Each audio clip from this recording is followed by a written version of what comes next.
নমস্কার বন্ধুরা, আপনাদের সকলকে আরও একটি গুরুত্বপূর্ণ ভিডিওতে স্বাগত জানাই। ইতিমধ্যে আপনাদের জন্য আরও একটি গুরুত্বপূর্ণ আপডেটে জারি হলো। আপনাদের মধ্যে যারা যারা এখনো পর্যন্ত 100 দিনের কাজের টাকা পাননি, এর সাথে বিভিন্ন টাকা আপনাদের যেটা বাকি রয়েছে কেন্দ্র সরকারের তরফ থেকে যে প্রকল্পের টাকা আপনারা পাননি, এবার সমস্ত প্রকল্পের টাকা সরাসরি আপনাদের অ্যাকাউন্টে ঢুকতে চলেছে। এই নিয়ে আরও একটি গুরুত্বপূর্ণ আপডেটে জারি করলো। কি জানানো হলো এই আপডেটের মাধ্যমে, আপনারা কবে থেকে 100 দিনের কাজের টাকা পাবেন, সবকিছু তথ্য আপনাদেরকে এই ভিডিওটির মাধ্যমে সমস্ত কিছু ডিটেলসে জানাবো। তার আগে আপনারা যদি আমাদের এই চ্যানেলে নতুন দেখেন, চ্যানেলটিকে অবশ্যই সাবস্ক্রাইব করে বেল নোটিফিকেশনটা অল করে দিয়ে যাবেন। যখনই নতুন কিছু আপডেট দেবো, আপনারা ওই নোটিফিকেশন বেলের মাধ্যমে আমাদের সমস্ত রকম খবর সবার আগে পেয়ে যাবেন। ডেসক্রিপশনে একটি হোয়াটসঅ্যাপ গ্রুপ, টেলিগ্রাম গ্রুপের লিঙ্ক রয়েছে, ওখানে যুক্ত হয়ে যান। ওখান থেকে আপনারা প্রত্যেক দিন সমস্ত রকম খবর সবার আগে পেয়ে যাবেন। দেখুন, এখানে আপনাদের একটি খবর এসেছে, বলা হয়েছে দেখুন, বাংলার জন্য সুখবর, অবিলম্বে বকেয়া টাকা মিটিয়ে দেওয়া সুপারিশ সংসদে। সরকারি প্রকল্পে বাংলার প্রতি বঞ্চনার অভিযোগ তুলে কেন্দ্রের মোদী সরকারের বিরুদ্ধে একাধিকবার সরব হয়েছেন বাংলার মুখ্যমন্ত্রী মমতা বন্দ্যোপাধ্যায়। বকেয়া টাকা মিটিয়ে দেওয়ার জন্য ইতিপূর্বে একাধিকবার দিল্লিতে দরবার করতে দেখা গেছে তৃণমূলের শীর্ষ নেতাদের। অবশেষে বাংলার দিকে মুখে তুলে দেখাচ্ছেন কেন্দ্রের মোদী সরকার। সে কথা জানা না গেলেও আসার খবর এই যে এবার বকেয়া টাকা মিটিয়ে দেওয়ার সুপারিশ করেছে সংসদের গ্রামোন্নয়ন সংক্রান্ত স্ট্যান্ডিং কমিটি। পশ্চিমবঙ্গকে অবিলম্বে বরাদ্দ টাকা মিটিয়ে দেওয়ার সুপারিশ সংসদের।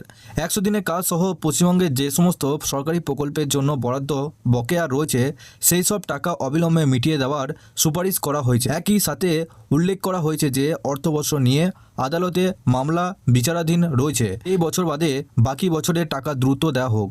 জানা যাচ্ছে ওই কমিটিতে তৃণমূলের যেসব সদস্য রয়েছেন তারা আগেই সমস্ত তথ্য সহ একটি রিপোর্ট পেশ করেছেন।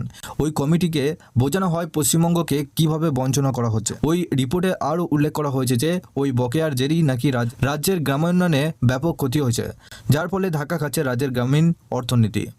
রিপোর্টে আরও জানানো হয়েছে পরিযায়ী শ্রমিকের সংখ্যা বাড়ছে। সেই রিপোর্টের ভিত্তিতে এবার বাংলার জন্য বরাদ্দ টাকা দিয়ে দেওয়ার সুপারিশ করেছে স্ট্যান্ডিং কমিটি।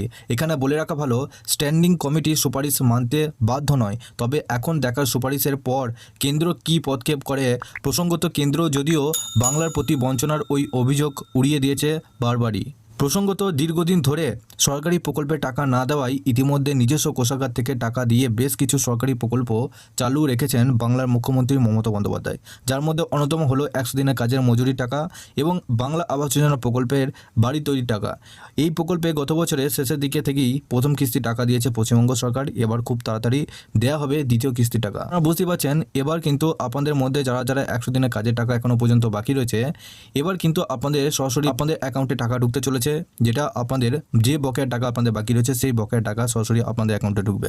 ইতিমধ্যে সেই নিয়ে সুপারিশ কিন্তু জারি হচ্ছে এবং আপনাদের যদি 100 দিনের কাজের টাকা বাকি থাকে, সেক্ষেত্রে আপনাদের যে সমস্ত বন্ধু এবং আত্মীয় স্বজনদের টাকা বাকি রয়েছে, তো তাদেরকে অবশ্যই এই ভিডিওটা বেশি বেশি করে শেয়ার করে দিন, তারাও যেন এই খবরটা জানতে পারে। 100 দিনের কাজের প্রকল্পের টাকা এবং আরও বিভিন্ন প্রকল্পের টাকা খবর পেতে আপনারা অবশ্যই এই ভিডিও ডেসক্রিপশনে একটি হোয়াটসঅ্যাপ গ্রুপ এবং টেলিগ্রাম গ্রুপের লিঙ্ক রয়েছে, ওখানে যুক্ত হয়ে যান।